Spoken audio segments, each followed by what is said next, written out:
Hello, ladies and gentlemen. Welcome to the Morgan podcast, a conversation show about whatever sports happen to be going on at the moment. Currently, basketball. When football starts back up later this year, we'll be talking about that. We also talking about wrestling all year long. My name is Rod Morgan. Hello. Thank you for joining us live here on Facebook, on Twitch, on YouTube. Thanks for checking us out later on whatever podcast platform you desire. Just do us a favor. Make sure you are subscribed and liking and commenting. That's the way that others might find out about this fabulous program that is executively produced and co-hosted by my good friend and my confidant and the man who is getting me to talk about baseball. Yeah, that's right, folks. We're going to talk about baseball. He is James Thomas Jamariska. Jimmy, hello. There is no greater sport, and in baseball, there are no screens that you hit things into. So I'm very, very excited to talk about baseball tonight. Oh, look at Jimmy teasing something else. He is a podcast professional, folks. Another podcast professional is our old man. He's joining us from down there in Bloomington. He used to play golf when they literally had to just stick pieces of stone on the ends of stick and bang around other rocks. That's how old he is. He's our old man, Chris. Chris King, hello. Yeah, I was there in Scotland, Rod. It was a bleak winter. We didn't know what to do. We couldn't make fire because it's too wet, so we bashed some rocks around. We bashed some rocks around. Chris bashes rocks around, and those are rocky takes. You'll find some of those later when we get to basketball. But since we're going to talk about a little golf, we are joined by an old friend, perhaps one of our most frequent contributors, maybe the most appearances on the Morgan podcasting network, and not officially being a host ever in his life, our guy, Matt Roberts. Matt, hello. Hello, friends. Good to see you all again. Thank you for having me in. We are going to talk about TGL. I have been championing it for weeks, and they just had the championship game last night. And oh, by the way, to up the stakes a little bit, one Eldrick Tiger Woods was playing competitive golf again. Mr. Roberts, how excited were you yesterday before 7 o'clock when this event teed off? Okay. And that transparency is what, Jimmy Jam? What do we need to make sure the people know? Let them go. Come on, let them know. Get them out right here. Let's go. Put it all on the table. So, Roberts, what do you do for a living? I work in golf simulator technology. Golf simulator technology. What is the main attraction, Mr. Roberts, for the TGL? That's a tough question for me because, in my opinion, the technology used there is not optimal. I like the rotating green, and I like the competition. Shots fired. Love it. Love it. So wait, you actually don't like the screen either? That's not what I said at all. I have to be very careful what I say because I work for an active competitor. Yes, but I do enjoy golf simulator technology. I do enjoy the product. I do enjoy hitting the screen. That being said, there are things I like and dislike about TGL, but as a whole, I'm a big fan. I enjoy it. All Roberts, right, I appreciate you. I'm going to back it up. Yes. I'll back it up. We'll get there, Jimmy. We can get there. Chris. Yes. Chris, I want to go to you on this. Tiger Woods was competing last night. What did that do for you? Tiger Woods, that means something to you. You've lived during the Tiger generation. Yep, but it didn't mean anything to me last night. It just didn't. All right, the TGL does not get me interested in wanting to watch golf or golf competition. I gave it a go earlier this year. It was hard for me to first understand. It felt like I had to watch 2 hours of it before I understood anything. And I'm a golf fan, Rod. And so, no, it didn't move the needle for me. I'll have to give it another shot, but it wasn't something that was going to be on my radar. I know we talked about it, our secret chat offline, but nope. When you said he was coming up, I didn't even turn on ESPN. All right, maybe Jimmy, thought about it for a second, but wasn't into it. Right. That's wonderful. Jimmy, Chris, why don't you guys go ahead and mute here for a second so the adults can talk about what happened last night for just a second here. All right. Roberts, I believe you and I have been on this very podcast network before waxing philosophically about one Eldrick Tiger Woods and his meaning to you and I, his meaning to the greater game of golf. We've talked about some of his greatest moments over the years. We have tracked his hopeful comeback to golf. So I'm going to get us back on track with what I tried to ask you first. What did it mean to you last night to see Tiger out there playing TGL? I have to preface this by saying anytime Tiger Woods swings a golf club, I'm in. I'm 100% in. Whether it's a good test of is he back, is he coming back, I think is a totally different story because he's walking 40 yards from where he's hitting to the green. Can he walk a golf course? Can he get around? I mean, Tiger moves the needle in golf, and Tiger will continue to move the needle in golf probably until he never swings a club again. So anytime I see Tiger in any part, any sort of competitive manner, I'm in. I'm going to be there. It's appointment television for me. Now, Jimmy Jam, I paid for the pay-per-view of the match, and look at you. that was the most garbage golf match I've ever seen. But That's true. Tiger and Phil playing for money, I'm in. You're in the tank. I'm in the tank. Jimmy Jam, I know that you have your misgivings about Robert's supporting video golf aside, and you also have made your feelings about TGL clear, but I know you. I've known you since we were in third grade. You are an appreciator of sports. You were a man that used to get Sports Illustrated. You are a man that's played many sports. You understand sporting. You are appreciative of great sporting feats. It had to mean something to you to see Tiger Woods out there. Even though you don't appreciate the format, you had to think it was kind of cool to see Tiger out there last night. I was at a softball game last night for about 4 hours, and I, on my phone, watched about 20 minutes of it because of Tiger Woods, because it was cool to see him out there. It was an experience that was surreal. Like 10 years ago, if you said, hey, Tiger Woods is going to be in an arena playing golf simulation, and it's going to be his league, and he's not going to be wearing a Nike shirt, I would have been like, what are you talking about here? I thought that was really cool. And I will say, Rod, it's so weird to me. I enjoyed it more with no sound for some reason. I enjoyed it more with no sound.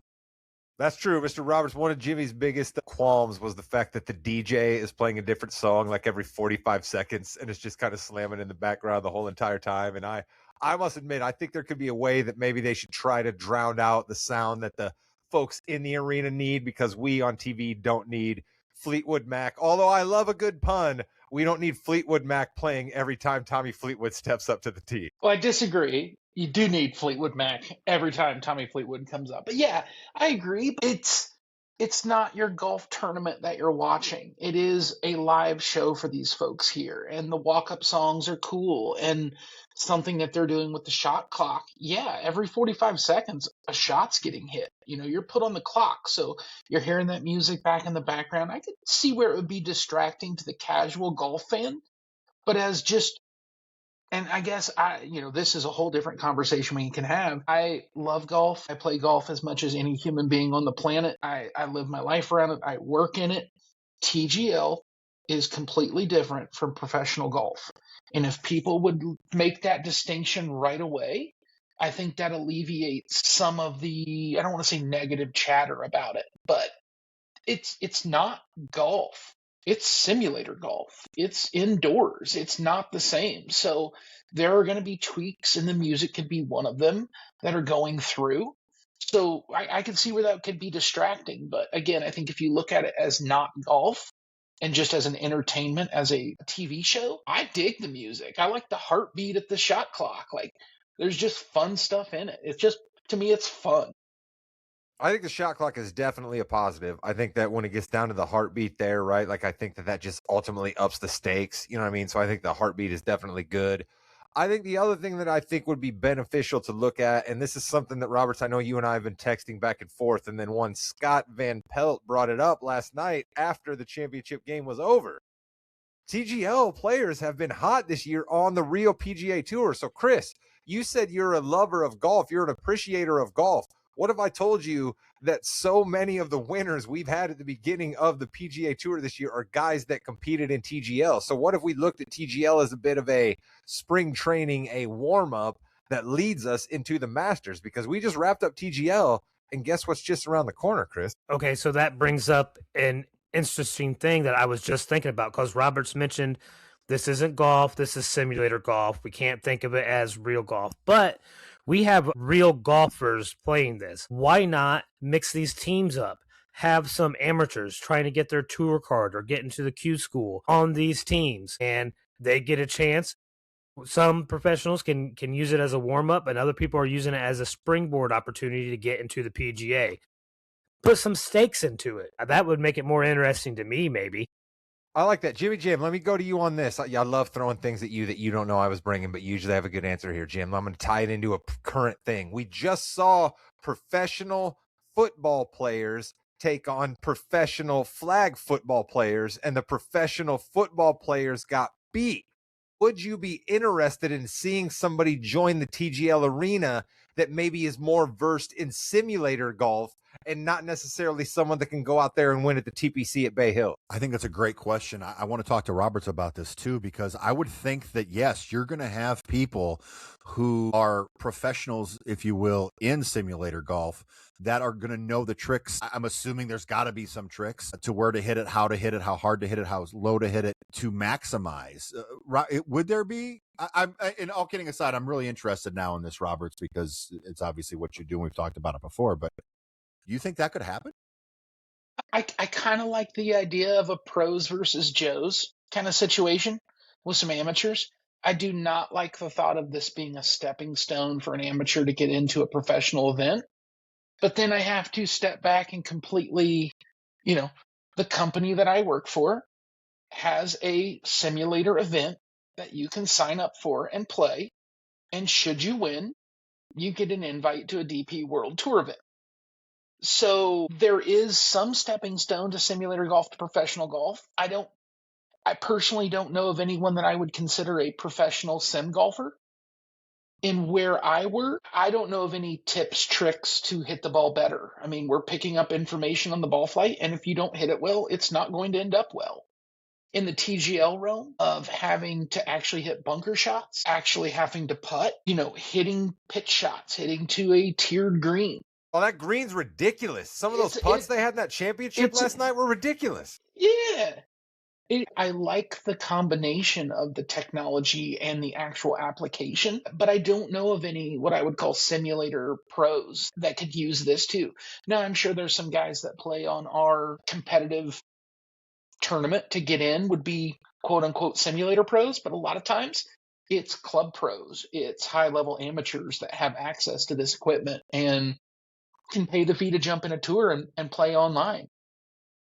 I guess I think about it this way. I was interested to hear your response there, and you're our golf guy around here, so we're gonna have to take your word for it. But I just wondered if there's guys that can be good at long drives, right? But then not necessarily good at golf, right? And the way I look at sim golf is you're absolutely right. You can't fake a swing and make the simulator think it's a good swing. But I think in sim golf, you're a lot more prone to take chances that you wouldn't be, say you were out on the course and you actually saw it laid out in front of you. You know what I mean? And then the other thing that's great about sim golf and what I like about TGL is you're playing a hole in a cavern. You're never going to play a hole in a cavern in real life. You're playing a hole where if you don't hit it on the fairway or the little parts of the rough, you're in the lava, right? You're playing a hole that looks like the end of the world and the Golden Gate Bridge has been burned down, right? I think that's kind of interesting because like you said, Mr. Roberts, it's a television event. So I think we have a lot of bones here. We've been through 2 years. I say TGL is cool enough to keep around. Let's have some more of it. Jimmy Jam, would you be willing to maybe check it out again, given a couple of tweaks? Yeah, I think one of the things that I want, I don't know if Robert's heard this before in our last show about it, but I really want to hear the strategy of the guys talking with each other before the shots, especially, going up to the simulator itself or even the bunker shots. I think that would be cool if they really mic'd him up. And this isn't golf, as Robert said, because it's not. It's simulator golf. So let's just get into everything. What are you talking about? Let's hear the strategy to kind of get you more involved in the game. So yeah, I'll do it. I'll watch it again. That's fine. I couldn't agree with you more. And I think you're starting to see some of those conversations. And it seems like on the TGL broadcast, they show that in the replay or after the shots happened. As I think it was Matt Berry was talking about on the broadcast, like he listens to them. They all have headphones in. They all have mics in. He hears them for 2 hours while they're on there and they're having fun and they're having good conversations. How many of those fun conversations are TV broadcast friendly? I mean, we all know golfers. We don't have the best etiquette and language when we're talking to our group. So I'm sure that's why it's in the replay portion of that. But I'd love to see those guys when they go up to the stinger hole and talk about, I'm hitting a 2-iron because my launch angle's 2 degrees on this and I'm trying to keep it under that to keep it under that. Like, yes, it's the same way we've talked about in years for tournaments. Some of the greatest TV moments in any golf tournaments is Jordan Spieth talking to his caddy. about a shot. It's great. Phil Mickelson explaining a shot that he's going to hit to his caddy. Those conversations are so cool because we have all those when we're playing with our buddies and we don't know what we're talking about. Those guys know what they're talking about, and then they go out and do it. And it's super cool to see a plan come together and hit the shot that they want to. And like Rod was saying at the Caverns, you're watching these guys hit shots that are video game shots, and they're hitting them. Mm-hmm. For anybody who's ever played golf, hit a 230-yard shot that doesn't go 15 feet off the ground. Good luck. Good luck doing it on purpose. We've all done it on accident. Good luck doing it on purpose. It's crazy to watch the skill in these different shots because of the fun holes.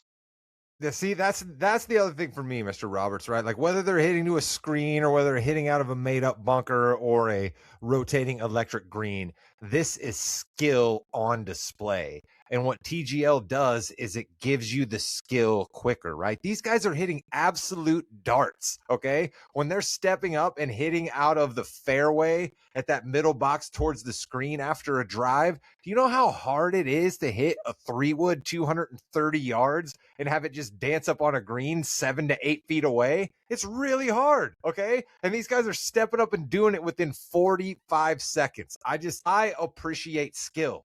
I know nothing about fixing cars, but I love nothing more than turning on the Motor Trend channel and watching a guy go buy a car off the side of the road and fixing it up because I appreciate skill on TV. I can't go on Jeopardy. I don't have a PhD, but I like watching a guy go on a run answering 14 questions in a row on Jeopardy because skill on TV is good to me. Chris, I'm going to give you the final word here. What would you like to see out of TGL to make you check it out more often next year? I would like to see what they're saying in that little group. And I'd like to see the announcers maybe inform newer audience members what's going on, because they definitely didn't do that when I first started watching. And that made it frustrating for a first-time viewer. Very frustrating. Especially, it's a new league. It's a new game, right? We need to know how it plays. I had no idea what the hammer was, and I'm still confused by it. I honestly can't help you on the hammer. Maybe we'll figure that out by season number 3. But a game that is definitely not new and has been played for well over 100 years is America's pastime. I'm going to talk about baseball. The World Baseball Classic had me fired up again. I was excited. The jingoism in me was out. I wanted to see us beat the Dominican. I wanted to see us beat Venezuela. I got to admit, I thought it was kind of cool that Venezuela beat the United States, but that's for a different podcast. But tonight, when we record this, is baseball's official opening night. The Yankees are taking on the Giants on Netflix because it's a streaming world. That's how we live now. We have a Red Sox fan here with us. We have 2 active Cub fans, and we have a former Cubs fan. Opening day is here. I'm interested in all you gentlemen's thoughts. Roberts, you're the guest here. What do you think about opening day? I love it. I enjoy baseball. I like watching it. I will say it's a little weird of opening night being on Netflix. I know they've had some opening nights in Japan and back and forth, but to me, opening day is Cincinnati Reds baseball at like 2:00 on a Thursday. So like I'm always going to think that, but I'm kind of excited. I got out of baseball a little bit last year, and I'm looking super forward to the season. I'm excited. I want to watch Ohtani. I want to watch Skeens. I want to watch the Sox. But it's I'm more hopeful for a baseball season than I have been in years, and not just because of team performance. I just think there's awesome baseball players right now that are worth watching. I would tend to agree with you there, Mr. Roberts. Jimmy and I are kicking around possibly a permanent baseball segment as an addition to this podcast. Stay tuned next week for more news on that. Jimmy Jam, you got the Cubs hat on. What do you think about opening day? Well, first of all, I agree with Roberts. I'm glad it's back in the U.S. and not during spring training. I really hated that when it was like a week before the season actually started. I also agree with Roberts as someone who's been to Cincinnati on opening day, watching the Reds and Cubs play. Amazing atmosphere. You're not going to get anything better than that. So that's also great. But Rod, Major League Baseball is like the NBA now, man. Come on. You're going to love it. The opening night was supposed to start at 7:00 with the first pitch at 7:05. Just like the NBA, first pitch wasn't until like 7:35. There we go. It's right in home with you there, bud. Are we fired up the Ray Clay? Right? Also, is that guys coming out to smoke? Is that what's happening in the intros like NBA games? Is that what's taking a while? Bert Kreischer, but yes, same person, really, exactly. That's who it was. The quick inning turnaround was also very good after the top of the first, bottom of the first, like 5 minutes later instead of like 30, which is great. But opening day brings hope for everybody. Every single team today and tomorrow is in first place, and they have a chance to win the World Series. Now, by this weekend, half of those teams won't, but today, Rod, today they have a chance. Jimmy, I love it. Going philosophical on me. Today is a day of hope for all the teams across Major League Baseball. Hope springs eternal. Next year is here. I remember that as a Cub fan. Chris, I guess I hear that your Cubs are supposed to be fairly good this year. What are your thoughts? Oh, we made the playoffs last year too, Rod, but I guess you wouldn't have known since you don't watch baseball. But we actually improved, all right? And if you're a Cubs fan, you need to go out and read Alex Bregman's letter to Cubs fans that he penned today. It is fantastic. It is a must read for any Cubs fan, and really probably even more of a must read if you're somebody like Rod who left baseball and left Cubs. All right, read it, Rod. I'm serious. I'm excited. All right, we have something that could happen this year that I don't think anybody ever would have thought, and that's Ohtani going for his 4th consecutive MVP award. All right, and he's going to be pitching all year too. This is the best player in baseball, and he's been that for a long time. He needs to be the face of baseball because we've never seen anything like him. He's better than Babe Ruth. He's better than anybody we've ever seen. Ohtani is the man. Roberts, I'm going to ask you a tough question, but you know me pretty well. I just went on a little diatribe here about how I like to watch excellence on television. Chris just laid out that Ohtani might be one of the best baseball players we've ever seen. You mentioned Ohtani. Why am I not captivated by Shohei Ohtani? I have no clue. Probably because you've lost your mind somewhere. I mean, where else are you going to see a guy throw 7, 8, potentially 9 innings of one hit ball, shutout ball, and hit 3 home runs in the same game? He has a 50 season, Rod. 50 home runs and 50 stolen bases. Listen, I'm not going to deny the guy's talent. I don't know anything about him. He's kind of like a tree that falls in the forest. I'm just not around to see it. You know what I mean? I think it's fun, too, because when you see him play the game, and this is so cliche, and I hate saying this, it looks like he plays the right way. He has fun. His teammates love him. He's goofing off on second base, making funny faces back at the dugout when he hits a double. Like, it looks like a 14-year-old kid out there playing who's like the 14-year-old kid in the 8-year-old league that is just dominating. It's silly. All right, so then here's the one thing I do know about Ohtani. None of you have trouble with the evil empire type scenario here. The fact that the Dodgers just get every single good player that they want, and the fact that the Dodgers can just keep paying that person an insane amount of money, and they just stack player on player on player. That doesn't bother any of you guys. Chris, Mr. Competitive balance, that doesn't bother you? I wasn't a fan of the Angels. I wasn't a fan of the Dodgers, all right? But I recognize Ohtani for who he is. I've been claiming him as the best player ever on this podcast for years now, when he was even on the Angels. And so I think he transcends teams, all right? We talk about trying to accept and be in the presence of greatness and appreciating it when it happens. And we should be appreciating this because it's happening right now. He's won 3 in a row, both sides, AL and NL. It's unbelievable what he can do. Listen, I don't deny that at all.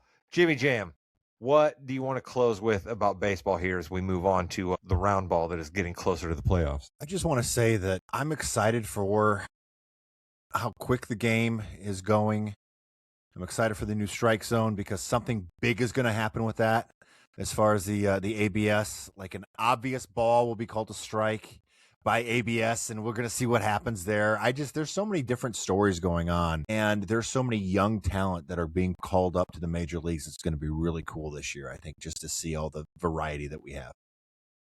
Roberts, Bill Simmons says your Red Sox are going to chase 90 games. What do you say? I don't think that's a terrible statement. They had some glimpses last year where they looked like they played well.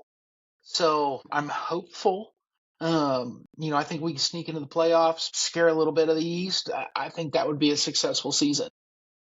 Nice. Chris, your Cubs, better than last year, same? What do you think? Better. We should win the Central. And I will say the AL East is probably also the toughest division in baseball where the NL Central may be the weakest. Oh, the Cardinals, huh? Man, I'm really sorry to see the Cardinals have fallen on hard times. That just bums me out so much. Well, Mr. Roberts, you have admitted to me many, many times that you are not a huge basketball person, so we are going to let you go before Jimmy and Chris and I run the fast break. But I just want to say thank you so much for coming back to the podcast, my friend. Always great to see your smiling face there on the screen, and great to hear your insights when you come back. It's my pleasure. Thank you for having me. And, as always, if I can help out or give some sort of an interesting take on something, I'm down. The only thing I'm upset about is we didn't really get to talk about RoboCop today. So maybe next time. Well, that next time will probably be here in a couple of weeks because we always have you on to talk about the azaleas, and those guys are in bloom. So we'll maybe give some RoboCops. And go ahead. So, and I have a pick for the Masters that you're not gonna love. Ooh, I've been nice. saying it for weeks already. So that is a tease. I think it's going to be an unpopular opinion, but I think it's going to happen. Let's go. A tease out of Roberts for his future appearance to make me angry. That's the kind of stuff people tune into the Morgan You Know for. You know what else they tune in for? To see Jimmy run the fast break like he's Magic Johnson. Let's go. Welcome to the Fast Break, the fastest 15 or so minutes in the NBA. Gentlemen, so much going on. College, professional. I do want to start in college real quick, though. North Carolina fires Hubert Davis. Couple people that are on the radar. Brad Stevens. He said no. There's no way he was going to. But I'm proud of North Carolina for making him say no, because that's good.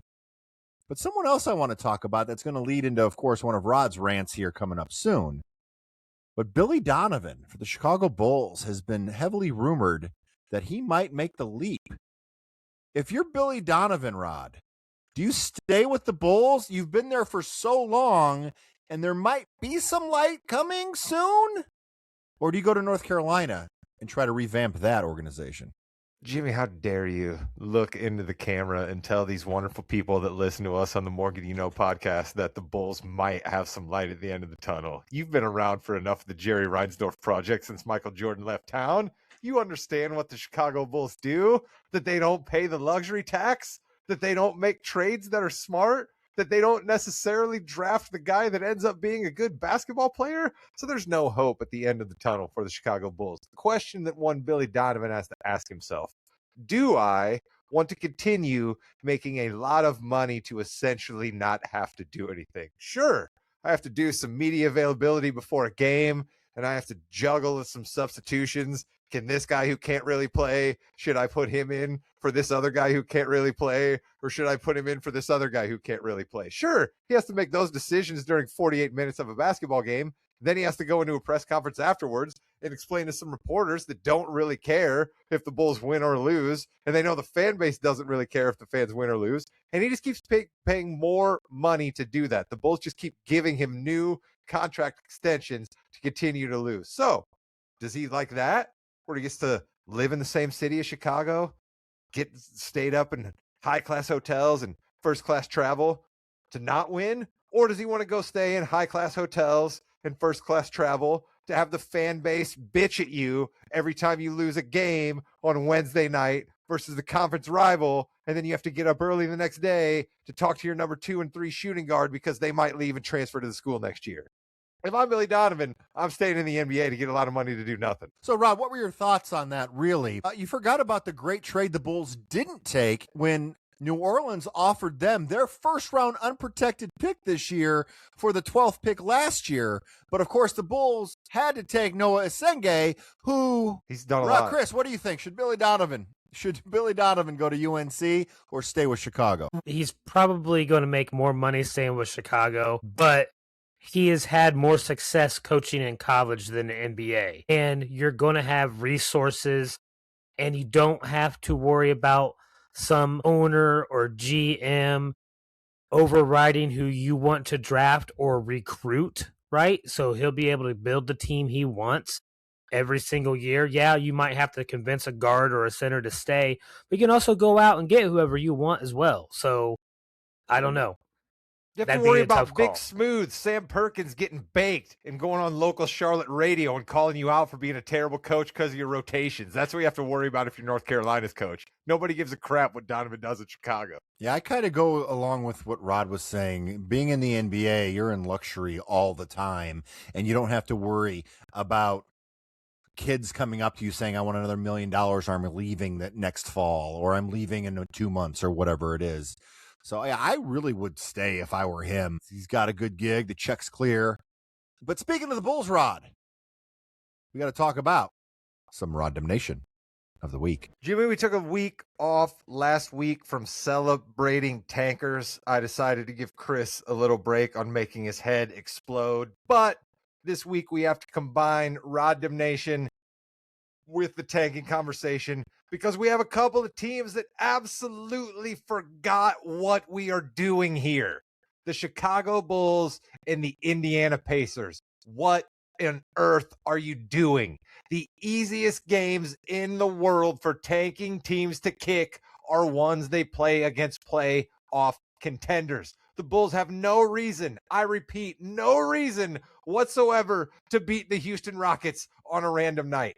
And the Indiana Pacers, having lost 15 straight games and still not getting any separation from the kings of the tank. God bless you, Washington Wizards. Your eye is on the prize, and you are not forgetting what this is all about. Also, you're fighting people just because you have enough energy to expend because you're not trying to win basketball games. Kudos to the Wizards, but tisk to the Pacers and the Bulls. Pacers, what are you doing? What are you doing? You have to get the number one pick. You have to get the number one pick because any team that is 4 through 13 that jumps into the top 4 bumps you back. And every spot you get bumped back gives the Los Angeles Clippers a chance to take the pick from you. So you have no business keeping your best player, the one guy who hasn't got the memo about we're losing ball games around here. And let me take a quick aside here and say, God bless you, Pascal Siakam, for understanding that you're not supposed to tank games. It's not up to you to tank ball games. You're supposed to give maximum effort. Good for you. But Rick Carlisle, my guy, you don't have to keep Pascal in the last minute of a game that you know deep down inside you should be losing. Pacers, stop it. Bulls, stop it. Wizards, you know what you're doing.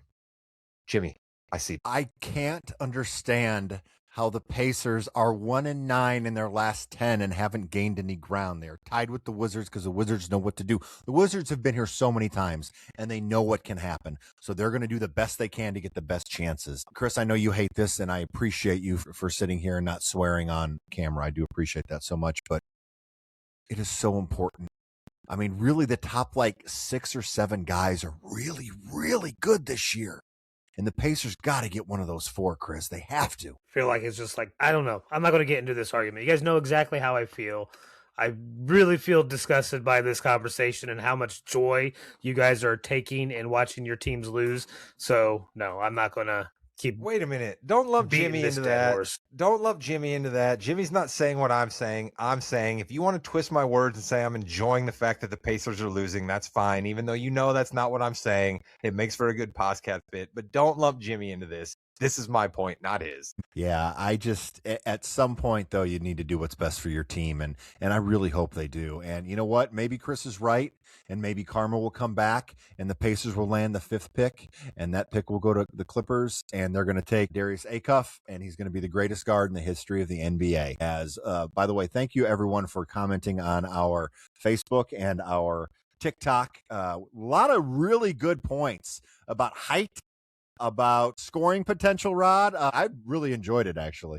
Did they were more people against me or with me on that one, Jimmy? I didn't see any of the comments. Oh, everyone thinks you're an idiot. Everyone thinks you're an idiot, not just Williams. Yeah, that's great. That's great. That's what I'm here for. That's what I'm here for. We don't just want it from the old man Chris, who knows for a fact that I am an idiot. We want it from people on the internet who have no idea because they've never met me. So the MVP table right now is 2 people and 2 people only. Victor Wembanyama gave his MVP address the other night. I'm saying this now. Victor Wembanyama is the MVP. It's not Shea anymore. It's Victor Wembanyama. He does everything on defense. He does offense. He makes people who have played the game at the highest level ever change how they play the game every single night. The Spurs came out of nowhere and have really done a great job as a team this year. I think Victor is the MVP. Chris, prove me right, prove me wrong.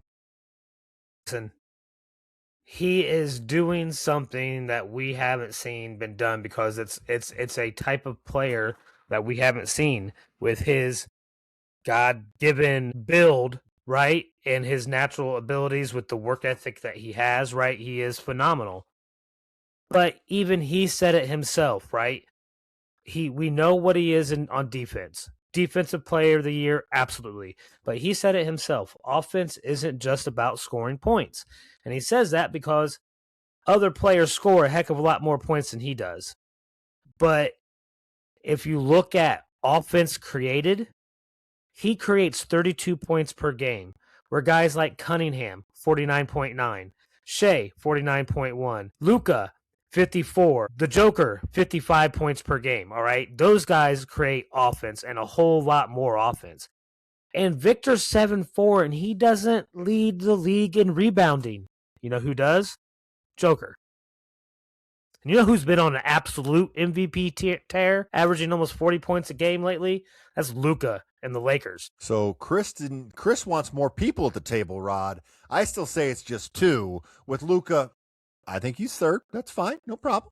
Cade, can't do it. Sorry, Cade. We'll talk about that in a minute. Rod, I think Victor's the MVP. What say you? You know that I'm not a big Shea guy. I am still going to stay consistent with that. I'm not going to deny Shea's talent, but I do happen to think that if the NBA decided to call certain collisions in the paint a tad bit differently, how many fewer points a game would Shea Alexander average? That is just something that, I'm sorry, is an unalienable fact. We're going to set that to the side. I am a disciple of the great Zach Lowe. And Zach Lowe was talking with Bill Simmons recently about Victor's defensive effect. Here, Chris, you're going to like this. And he talked about how we all give guys like Kobe Bryant and Michael Jordan and Kawhi Leonard and Derek White and a few other these guys so much credit for being great defensive stoppers, right? But you know what they do? They're only a defensive stopper like a fifth of the time, right? Because if you take that guy and you push him off and his man's over in the corner, he can't do anything. Victor Wembanyama is basically a deterrent on defense all the time.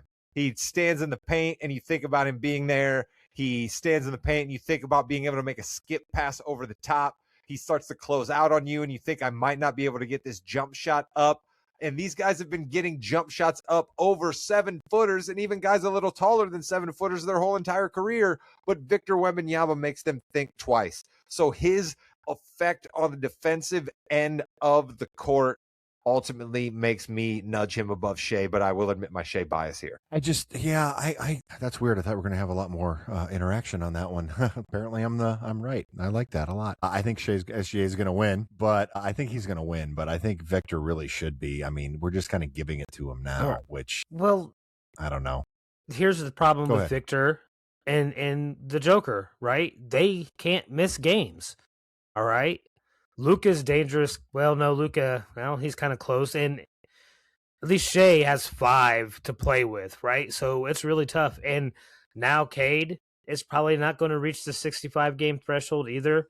So it may come down to, well, there's only 2 people eligible to even win it, right? That's another reason I'm iffy to give it to Victor now.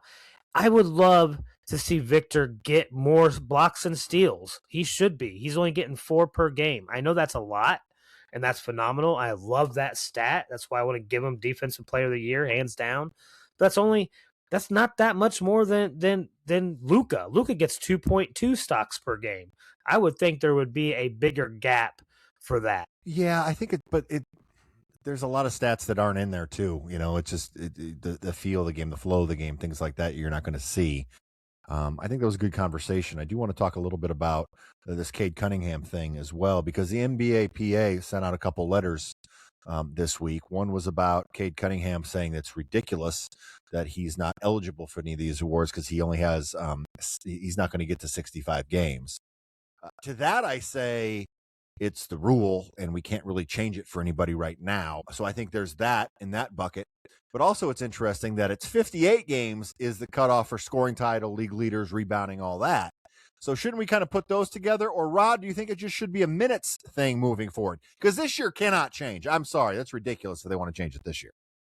I think there's definitely a conversation to be had about how if we're going to have 58 games qualify you to be put down in the history books as a statistical leader, then that should be probably good enough in the other categories. But I will say this, there's already an exception that exists for 62 games, and Cade's unfortunately not going to be able to hit that one either. So I feel badly for Cade. There's no doubt about it. He's the reason the Pistons are where they are. He has been a first-team All-NBA selection, but I, like you, Jimmy, agree with the rules. If the rule was collectively bargained with the Players Association, these very people putting out the statement, I'm sorry.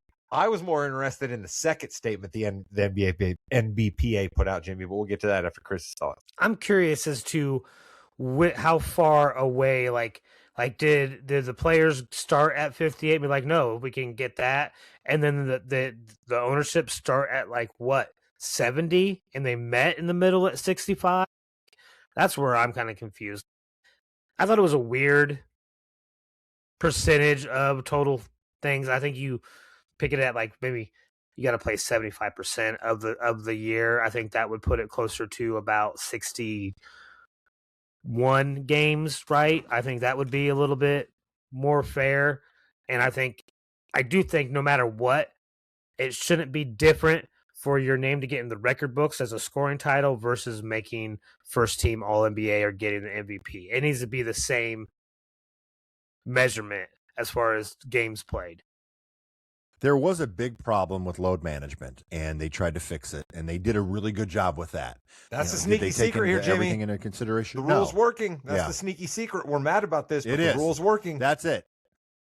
And I don't even think I'm mad about it. It is what it is, guy. I mean, it is. You have to play 65 games. If you don't, cool, no problem. You just can't get this, and that. I'm sorry. And there are awards at the end of the season.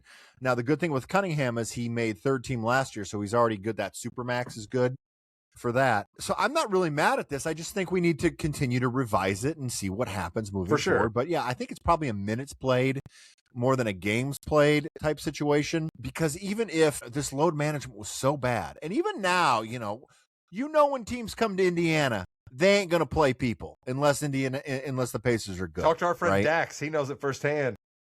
Yeah, exactly. And that really sucks, but you don't want to have that over and over and over again. So that has worked. That's good. Jimmy, I like what you said about minutes. The last point I want to make here, I like what you said about minutes. Tyrese Maxey's not going to make 65 games, but he still has played the third most minutes in the NBA. So I think there's something to be said for maybe minutes. Yeah. 100%. Yeah. You've done a great job this year. You got hurt for 3 weeks. It sucks. And then you have the NBAPA sending this letter about Giannis Antetokounmpo and about tanking. And Chris, this isn't a tanking. We're not talking about tanking here, because it's one of those, and we all know the buzzwords in politics, in sports, in religion, and all that just get people riled up, and they just use it, and they want to get those clicks. The Milwaukee Bucks, Chris, and listen to me carefully here, and I'm going to go to you first. The Milwaukee Bucks should not play Giannis Antetokounmpo for the rest of the season for one reason and one reason only. He has been hurt 4 times this year. He needs to rest, because they want him to be back at 100% next season, no matter where he plays, because he cannot get hurt again for a year-long injury, Chris. I think it has to be, listen, if I'm a player and I want to play, I'm going to be absolutely furious if my bosses tell me I can't. I don't care what our record is or anything else like that. That's I think, and that's where Giannis is coming from. It's like, no, I can play. Let me play. Who cares about anything else? Because let me tell you, you can be cautious. You can be careful. You can go back and forth on whether or not you're going to get him to sign another extension next year, or are you just worried about keeping him healthy to trade him so you get something before he goes and becomes a free agent? All I'm saying is anything could happen. He could go out and get injured in the preseason with a torn Achilles or a ruptured ACL or anything else, and then it's all for naught. It doesn't even matter. And all he did was sit when his teammates, who he's supposed to be bonded with, are out there playing their heart out, and he's not able to do it with him. Let him play. He wants to play. Let him play. I think sometimes you have to be a grown-up in the room and tell someone no, though. where, yeah, I know you want to do this, but for your best interests, and listen, I'm not an angel here, and the team's best interest too, no question, but really for his best interest, I'm scared to death he's going to come out and rupture his Achilles and be out for a year, and we're going to lose another year of Giannis. But that's not the team's best interest. That's the organization's best interest. They see him as an asset, all right? This isn't like the NFL when you're dealing with concussions and you're worried about player safety, all right? The Bucks aren't concerned about Giannis's health. They are concerned about getting a return on investment on their asset, whether that's a successful playoff run next year or a trade of a healthy Giannis to a team where they can get assets back. Man, I love this because I've been wrong twice tonight. I thought you were going to be on my side on that one. But, Rod, let's go to you real quick. I don't think he should play at all just because he's been hurt too much this year. Let him rest.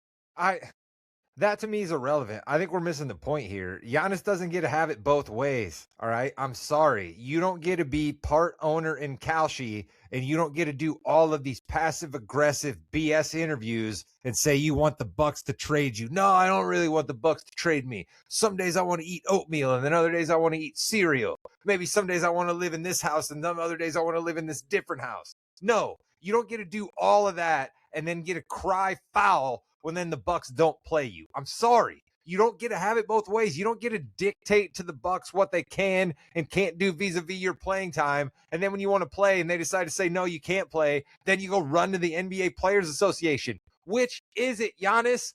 Are you the man who's one of the top 5 players in the NBA who's calling his shots, or are you somebody that has to go run into daddy because the neighbor took your ball? What on God's name are we doing here? I'm so sick of Giannis, and I'm mad, Jimmy. I'm mad because I did not think on March 25th of 2026 you would get me to be anti-Giannis Antetokounmpo. I thought this was the guy. I thought this was Mr. Tryhard. I thought this was Mr. Aw Shucks, and now every time his name comes up in the news, I'm disgusted. Wow. And you didn't have a Rod Damnation today. Okay. Really would hate to see what that is. So I see this ending badly if he plays. I really do. And I'm worried. I am worried for him. I want him just to be as healthy as possible for whoever he plays for next year. And yeah, Chris, you're right. I think the Bucks have interest both ways. If they want to sign him, which I think they kind of do, or if they're going to trade him, they want to make sure that he's healthy. It's up to Giannis. The Bucks owner came out and said it. It's up to Giannis. They're going to offer him a contract. Giannis either signs the contract or the Bucks trade him. It's up to Giannis. Just like it's always been up to Giannis. Stop being wishy-washy. Just do it. All right, it's time for the King's Hardwood Hierarchy. Chris, last week, the King was the Thunder, the Queen was the Spurs, the Prince were the Hawks, and the Jester were the Phoenix Suns. Who you got this week? Well, you can't just keep on winning and lose your spot in the hierarchy, all right? And so the Thunder at 12 in a row, the Spurs with 6 in a row, they're still your king and queen. All Quick right? little update about your Kings. They just went down to the Boston Celtics not more than 5 minutes ago, ladies and gentlemen. But Chris, you're still valid to have them at the top. Well, and that brings me to the Prince, because there is a lot of good teams on some streaks right now that could deserve to be a Prince. I tell you what, Boston wasn't on my radar at first, but with that win, they would be. They would be in the running for the Prince role. So would the Knicks with 7 in a row. Yeah, all right. Knicks are tough. I know last week was the Hawks are still on a crazy run, right? They won 9 out of their last 10. Until they ran into a real team named the Houston Rockets, they didn't even come close in that game. But I really got to give it to Luka and the Lakers. All right. They have won 6 in a row against some good quality playoff type teams. And Luka's averaging almost 40 a night. All right, this is a tough team. If I was anybody other than the Thunder and the Spurs, I would not want to play the Lakers in the playoffs. I'm not one to give the Chris, Thunder a lot of credit, but Jimmy, I'm sorry, I have to throw this in because I don't give the Thunder a lot of credit. They've lost one game since the All-Star break. One. They've lost one game since the All-Star break. And I think other than tonight. Was tonight the first night they've 6th time all year they've had all their starters back, I think. Yes, that's why I'm excited about my Celtics victory tonight. Tatum looked smooth. JB had 31. Thunder had all their guys, and the Celtics won, Jimmy. Joe Maz is a psych. And who is our Jester? Jaylen Brown is hoping everybody gets injured, and then he's left as the only MVP candidate. Yeah, he could be. Yeah, He's he going to be could first team All Yes, sir, NBA. Chris. I think he's a lock for first team All NBA. You're probably right about that, Rod. All right. You know how I do it. All right. These are teams that should be in the playoff hunt and are in the playoff hunt and are not playing up to expectations. All right. And if you were a 5 seed just a little bit ago and you go on a 6-game losing streak and lose to people like the Pacers, who are apparently one of the worst teams ever, then you're back into play-in game contention and going to end up playing somebody like the Sixers or the Hornets, and that's the Orlando Magic. They're my jesters this week. Yeah, it kind of had to be. I already wrote him in there for you. Whenever I see the Magic do something like this, I'm like, yeah, you got to trade Paolo. Got to trade him. Something's got to change. He had 36, 6, and 5 tonight. He's your team. I mean, he's really good. Isn't They've been such. Isn't the problem with They've Orlando? been so close and on the cusp of being great in the East, and they just can't get over that last little hump. I think the problem is just this simple. They're paying a lot of money to Jalen Suggs, and they're paying a lot of money to Franz Wagner, and those two guys don't play an awful lot. And when you have a lot of money locked up in guys that don't play, you end up falling short on some of the depth pieces that you need. We will not fall short on this podcast because we just did the fast break, and now it's time for the Yeah We Know podcast. We're talking WWE, and gentlemen, yeah, I know what I'm leading with, but do you know what I'm leading with? Ooh. Rod and Chris, I'm going to ask you every week, what story am I going to lead with this week? Lots to talk about. You have no idea what I'm going with here. No I got clue. it. There's I got no it. chance. I got it. Chris, you If go that's what first you because got. you don't have it. Oh, you I have both it. cocky. I know it. All right. I know Okay. what he's going to talk about because it's been coming up week after week after week, and it's been crazy how often it happens. All right. These are supposed to be reinforced announcing desk, and week after week they keep breaking. That's what he's going to bring up first tonight. The weak-ass reinforced announcing desk. Wow, you think I'm going to go with a broken announce table to start with? I don't know, Rod. That's a pretty good one. What do you think, Rod? I think you are actually going to lead with a wrestling program that airs on Tuesday nights. I think you are going to lead with an elimination tournament that happened on NXT, and I think you are going to lead with the reappearance of one of our favorite wrestlers, one Johnny Gargano, a.k.a. Johnny Wrestling, being a surprise entrant in the tournament, and Candice LeRae pushing him to victory, and the reemergence of our guy Johnny Gargano back in a place that meant so much to him, NXT. I'm not going to lie. That was my finisher today. I did have that as my finisher. And when we're done with the show, and I was going to say, by the way, Gargano. No, that is not. What I'm leading with today, Rod, I have a question for you. All right. How is it possible to get arrested for violating a restraining order when you haven't been served with said restraining order? That's pretty good. That's definitely WWE logic at play right there, Jimmy. I'm surprised that your choice for this story angle was the restraining order and not necessarily a couple of the things that one Paul Heyman said into a microphone as Seth Rollins was being led out. Man, I get that CM Punk has crossed some lines. I get that my guy Seth Rollins has crossed some lines before. Hell, the WWE exists because they cross lines, but my goodness, Becky Lynch, sorry about you catching some strays. And I'm sorry about Seth Rollins' daughter catching some strays. My goodness, Paul Heyman stooped to a level there, Jimmy. Paul Heyman and Seth Rollins is going to be an amazing match at WrestleMania, isn't it? Because that's really kind of what they're building to, is Seth Rollins and Paul Heyman fighting, which, Chris, that makes me feel that Braun Breaker will be available for WrestleMania, and he and Seth Rollins are going to have their match. Quite possibly. I don't know where Breaker was on his rehab or how long they thought he was going to be out, but right, that's what they want. If you're a WWE, you want Breaker back so he can fight Rollins at WrestleMania, right? I will say this though, Jimmy, to answer your original question. Yeah, like I've seen this happen in real life. They'll go ahead and say, okay, yeah, here's your restraining order. We're going to take you to jail and we'll let the judge decide if it's legal or not. And you're just screwed. Yeah, you have to be served it. You have to be like serve the papers. Like the guy who did the No. Lion King joke was Yeah. on stage and they I'm served just him saying, papers on stage. no, You got to no. serve him first. No. They will just pick you up and say, hey, this is out here and you're too close and we're going to take you in and let the judge sort it out and you're just screwed. Trust me, Jimmy, you are you're at no. a loss here. You don't remember what Chris was up to back in '84 in Kennebunkport. All right, you don't understand all of the different ins and outs of the shipping business that Chris was running. There was a whole thing with the Icelanders. There was a lot of Shipping, trouble. That was the business. Yeah, It was importing, exporting for sure. No question about that. I have no idea. Anyone listening, I really don't know. I'd never met Chris in person before, so I don't know. He could be a robot for all I know. Chris is actually just AI. He's AI. There's no more perfect AI than Chris, I'll tell you that. That's why I don't have an age. Chris, that's true. You are ever living. Penta and Dom Mysterio. Penta retains, but that's not the story.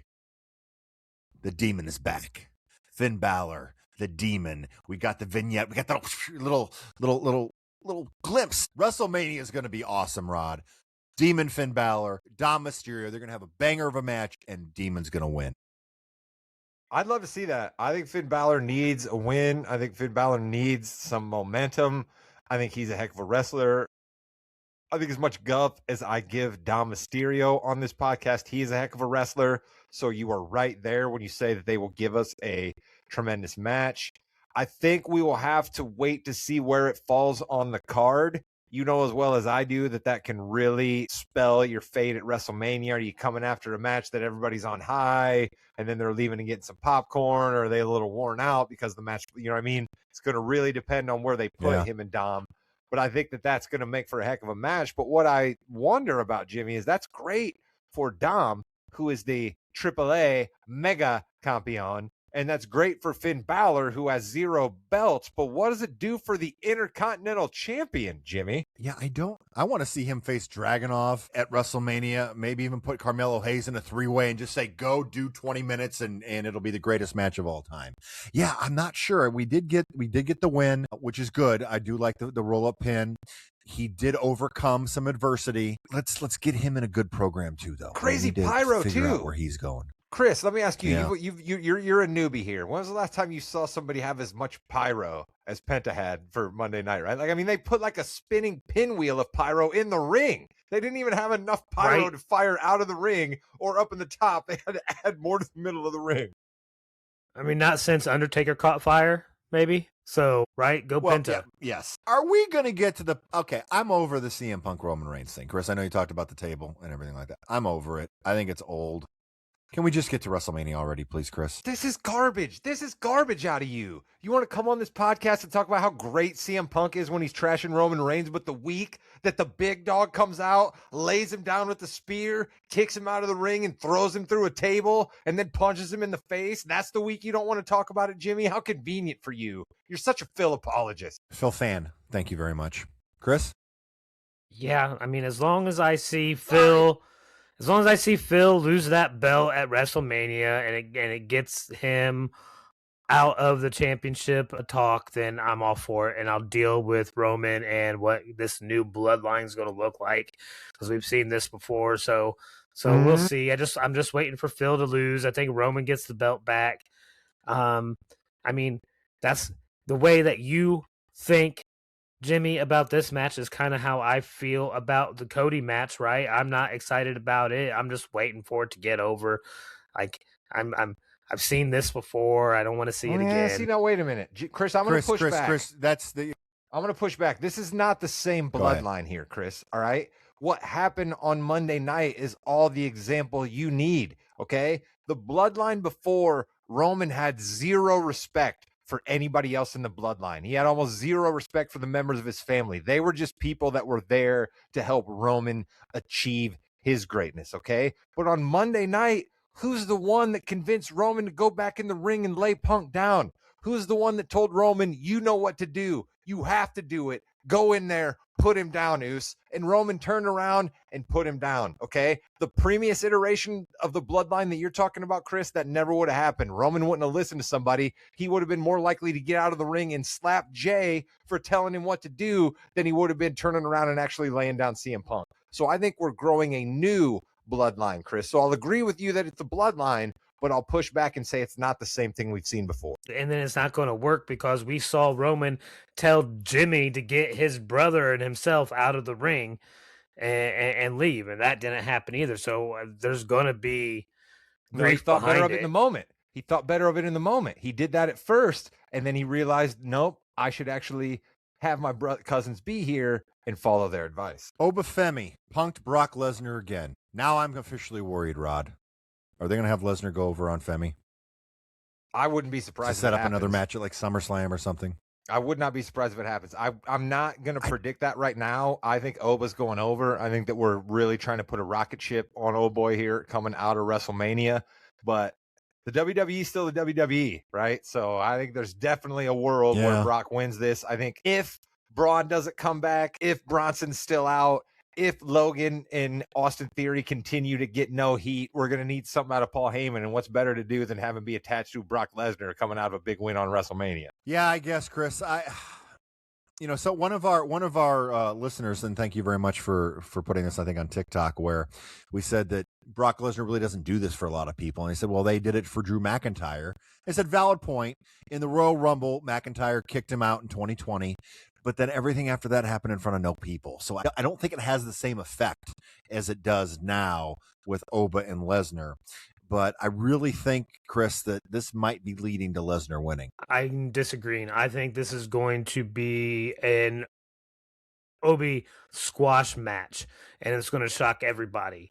All right. I think Obi Fima comes out. It's a quick match, 7 minutes. We know Brock doesn't like to work longer than that anyway.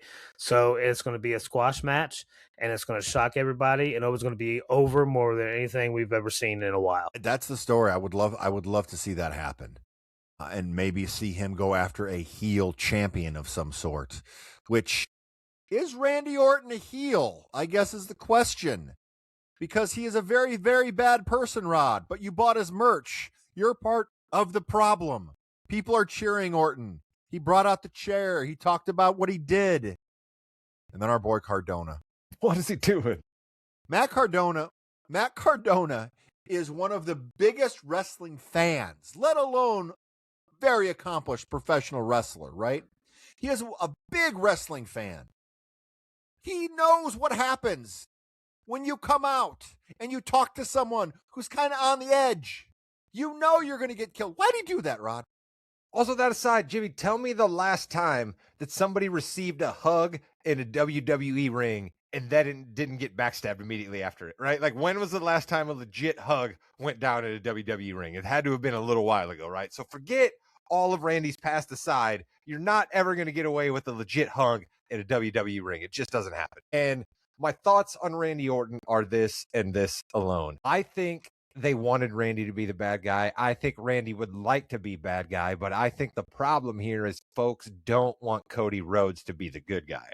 So the way that you try to make Cody Rhodes not be the good guy is to have the fans not boo the bad guy. And so I think there's just a little bit of that at play here. And I think there's also what we've talked about, Jim, in the past. You get to a certain level where it's awful hard for the fans to be against you.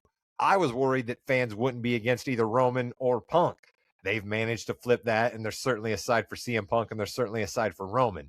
But we haven't seen that clear division between Randy and Cody yet, and I think it's because folks would rather see Cody play heel instead of this aw shucks babyface who keeps getting taken advantage of. The person on this podcast who knows more than anyone else about heels and faces, because he knows exactly what those definitions are, is Chris King.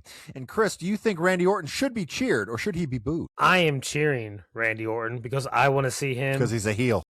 I want to see him beat Cody. No, see, this is what you guys sometimes forget is, like, you know, I'm new to the WWE, like renewed, right? Rebirthed as a fan. But I think the people who I love and I root for are faces, not whether they're blah, blah, blah, getting pushed in a certain way or are supposed to get cheered, right? Like, I know Dom's supposed to be a heel, but I love Dom. I think he's a genius. So he's a face to me because I love him and I want him to win. I want Randy Orton to win. So, no, he's not a heel. He's just trying to beat up the guy I want to see him beat up.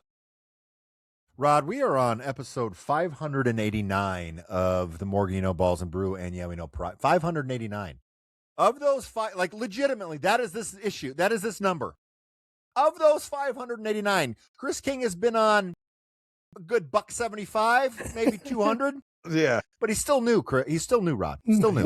He definitely is. Listen, our guy Chris is not new at anything, as we all point out many times. He's the old man of this podcast. He has been around longer than all of us. He helped Dr. James Naismith invent basketball.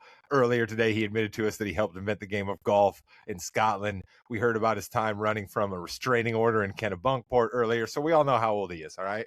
But the other thing that our guy likes to do is whatever helps craft his argument at the moment, he is quick to jump into that, right? So if it's I love heels, then he loves heels at the moment because that makes his argument. If it's I love faces, that makes his argument. If he's like, I don't mind it when teams lose, then that's his argument. Whatever side he needs to be on to be against me, Jimmy, is usually the way the old man blows.